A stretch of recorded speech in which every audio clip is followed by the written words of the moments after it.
کہ انہوں نے یہ کہا ہو کہ عیسیٰ چونکہ وفات پا چکا ہے اس لیے وہ عیسیٰ لقب پانے والا عیسیٰ ہوگا اور یہ مہدی ہی کا لقب ہوگا. یہ میں بتا رہا ہوں، یہ پہلے نہیں گزرا.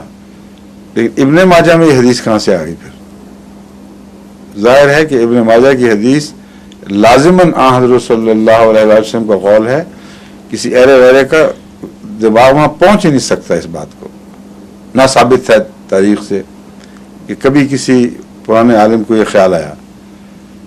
بس یہ حدیث جو ابن ماجہ کی ہے یہ قطعی ہے، اور اگر یہ قطعی جیسا کہ میں نے بیان کیا قطعی ہے تو پھر اس مضمون کے اوپر اور روشنی پڑ گئی جو پہلے اپنی ذات میں ہی ثابت شدہ ہے دراصل تو، کہ مہدی کا دعویٰ پہلے ہے، مسیحیت کا بعد میں ہے.